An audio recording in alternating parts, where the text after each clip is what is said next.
मैं बस बाहर गया था मसालेदार स्नैक्स का एक पैकेट खरीदने, और जैसे ही घर लौटा मेरे पिता ने मुझे कसकर गले लगा लिया और गर्म आंसुओं के साथ रोने लगे। उन्होंने तो यहाँ तक कर दिया कि मेरे सामने घुटनों के बल झुक गए, जैसे किसी से भीख मांग रहे हों, और बोले, प्लीज मैं तुमसे हाथ जोड़कर विनती करता हूँ, अपना अवेकनिंग बीस्ट अपने छोटे भाई को दे दो। ये सुनते ही मैंने बिना एक पल गवाए उन्हें सीधे थप्पड़ जड़ दिए।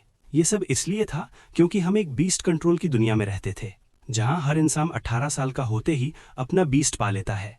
मैंने जो बीस्ट पाया था वो था अब इसका एपिक क्वालिटी वाला डिमोनिक जॉ, जबकि मेरे भाई को सिर्फ एक बेकार सी जदाई चूहिया मिली थी। लेकिन क्योंकि उसकी बचपन से ही एक अरबपति वारिस लड़की से सगाई तय थी, जैसे ही वो उससे शादी करता मेरे माता पिता को तुरंत ही नाम और दौलत मिल जाती।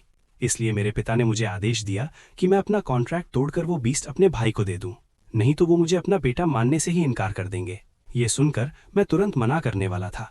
आखिर जब तक डेमोनिक जियाओ खुद सहमत ना हो, मैं उसके साथ यहाँ से निकलने का कोई ना कोई रास्ता ढूंढ ही लेता। लेकिन मेरी उम्मीदों के बिल्कुल उलट डेमोनिक जियाओ कर्व मेरे भाई के पास चला गया और उसके सामने झुककर अधीनता दिखाने लगा। वो एक नोबल ड्रैगन जियाओ था और उसके हिसाब से सिर्फ मेरे भाई जैसा आदमी जो एक अमीर औरत से शादी करने वाला था वही उसे ठीक से पाल सकता था। जहां तक मेरी बात थी, एक कंगाल मालिक के रूप में वो जैसे साफ साफ कह रहा था, अगर तुम्हारे पास पैसे नहीं हैं तो दफा हो जाओ। ये देखकर मेरे अंदर की आग अचानक एक ठंडी डरावनी हंसी में बदल गई। क्योंकि तुम सब यही चाहते हो तो मैं खुद ही इसे तुम्हें दे देता हूँ। मैंने अपनी हथेली से जोर लगाया और पल भर में कॉन्ट्रैक्ट चेन तोड़ दी। उसी क्षण एक भयानक दर्द ने मेरे दिमाग को चीर डाला, क्योंकि कॉन्ट्रैक्ट चेन टूटने से होने वाला नुकसान हमेशा के लिए रहता है, लेकिन ऐसा जियाओ जो अपने मालिक से ही विश्वासघात कर दे, मुझे उसकी कोई जरूरत नहीं थी। उस असहनीय दर्द को सहते हुए मैं मुश्किल से खड़ा रह पाया। मेरी आंखों के सामने सब धुंधला था, लेकिन मैंने जीन जेनेट की भारी आकृति को अपनी ओर दौड़ते देखा। मुझे लगा शायद मेरा पक्षपाती पिता आखिर पछता गया होगा, लेकिन सच बिल्कुल उल्टा था। जेनेट ने तुरंत डेमोनिक जियाओ क्रिस्टल को खींचा और उसे मेरे भाई जॉन आइलॉन की छाती में ठोक दिया, जिससे नया कॉन्ट्रैक्ट बन गया। और मेरा प्यारा भाई जनाए अपनी खुशी रोक ही नहीं पाया, वो जोर जोर से हंसने लगा। उस पल मेरे दिल में बदले की आग भड़क उठी। आखिर ये सिर्फ एक एपिक ही तो है। भविष्य में मैं खुद इस गद्दार ड्रैगन को वापस हासिल करूंगा, उसे टुकड़ों में तोड़ दूंगा और उसका मांस पीसकर चारा बना दूंगा। मेरी आंखें बर्फ जैसी ठंडी हो गई। मैं मुड़ा और भारी कदमों से दरवाजे की ओर चल पड़ा। तभी पीछे से मेरे पिता जेन जेनेट की आवाज आई, मुझसे नफरत मत करना मेरे बेटे। मैंने बिना मुड़े जवाब दिया, जैन मैं तुमसे नफरत नहीं करता, लेकिन आगे से मेरे पास शिकायत करने मत आना।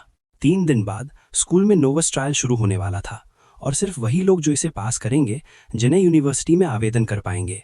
इसलिए उस तारीख से पहले मुझे किसी बीस्ट के साथ नया कॉन्ट्रैक्ट बनाना ही था।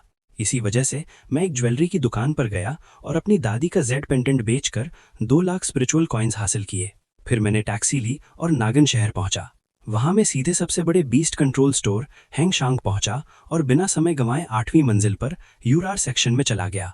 हॉल के अंदर दर्जनों रेयर क्लास बीस्ट अलग अलग रूपों में प्रदर्शित थे, लेकिन जब मैंने ध्यान से देखा तो हर स्पेशल शोकेस के नीचे 5 लाख स्पिरिचुअल कॉइन्स की कीमत लिखी थी। यहाँ तक कि सिल्वर मून वाला भी 8 लाख में रखा था।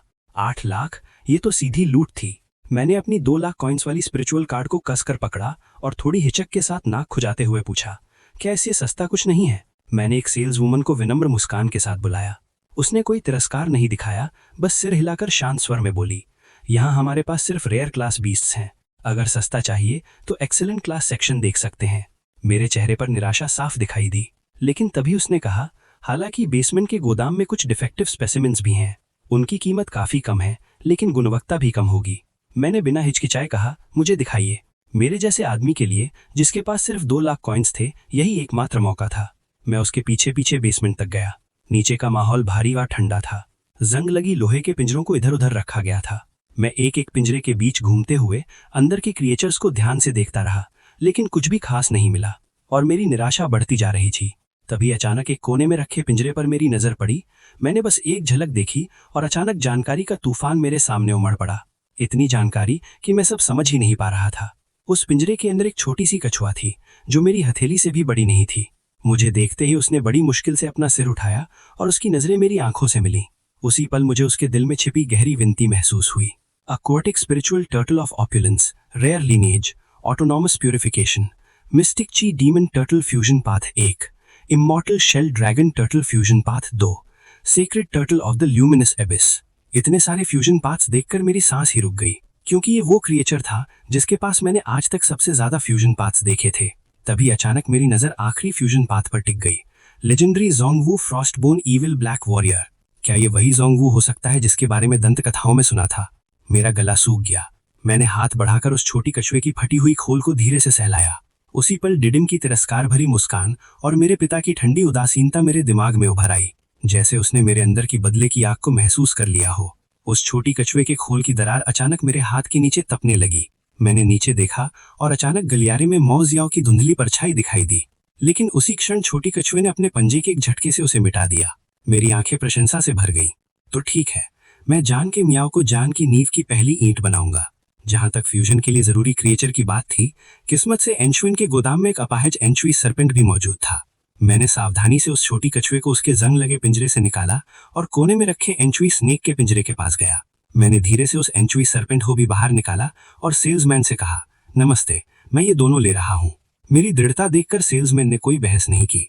उसने कहा, ठीक है सर, हम इन्हें आपको मटेरियल प्राइस पर दे देंगे। हर एक 500 गोल्ड कॉइन्स का पड़ेगा। 500 मेरी क्षमता के अंदर था। मैं जल्दी से अपनी दोनों छोटी क्रिएचर्स को लेकर वापस जाना चाहता था, इसलिए मैंने अपनी लिंक कार्ड निकाली और सीधे 1 लाख गोल्ड कॉइन्स का भुगतान कर दिया। विक्रेता की मुस्कान और भी चौड़ी हो गई और वो मुझे वापस वांशवान की मंजिल तक छोड़ने आया। मैंने उसे जाते जाते रोकते हुए कहा, रुको, मेरे पास अभी भी 1 लाख बचे हैं। क्या तुम मेरे लिए 3 मटेरियल्स ला सकते हो? मैंने उस विक्रेता को रोक लिया जो जाने ही वाला था और उसे फ्यूजन के लिए जरूरी मटेरियल्स के नाम बता दिए। जैसे ही विक्रेता हॉल से बाहर गया, आसपास खड़े लोगों की निगाहें चुपके चुपके मेरी तरफ मुड़ने लगीं। किसी ने तिरस्कार से कहा, जरा इस आदमी को देखो, इसने सच में 2 अपाहिज क्रिएचर्स खरीद लिए। दूसरा हंसते हुए बोला, लगता है गरीबी ने इसका दिमाग ही खराब कर दिया है। तीसरा बोला, ऐसी क्रिएचर्स का करेगा क्या? इन्हें कैनन फॉडर बनाएगा क्या? उनकी तीखी हंसी मेरे कानों में गूंज उठी। मेरी हथेली में पड़ी छोटी कछुआ और छोटा सांप डरकर सिमट गए। शर्म और अकेलेपन से जैसे उनका दिल टूट गया हो, वे लगातार सिसक रहे थे। उनकी कांपती देह मेरी हथेली में साफ महसूस हो रही थी। मैंने गुस्से से उन लोगों को घूरा जो हमें अपमानित कर रहे थे और धीरे से अपनी हथेली में मौजूद दोनों से कहा, इन लोगों की बातों पर ध्यान मत दो। तुम बिल्कुल भी कैनन फॉडर नहीं हो। मैंने खुद तुम्हें चुना है और इसका मतलब है कि तुम दुनिया की सबसे बेहतरीन क्रिएचर्स हो। मेरी बात सुनकर दोनों छोटी क्रिएचर्स की आंखों में अविश्वास भर गया। उन्होंने धीरे धीरे अपने सिमटे हुए सिर उठाए और मेरी हथेली में मेरी तरफ देखने लगे। मैंने पूरी दृढ़ता के साथ सिर हिलाया। मेरी क्रिएचर्स को चुनने का फैसला किसी और का नहीं है। तभी विक्रेता दौड़ता हुआ वापस आया और उसने मुझे 3 डिब्बे थमा दिए।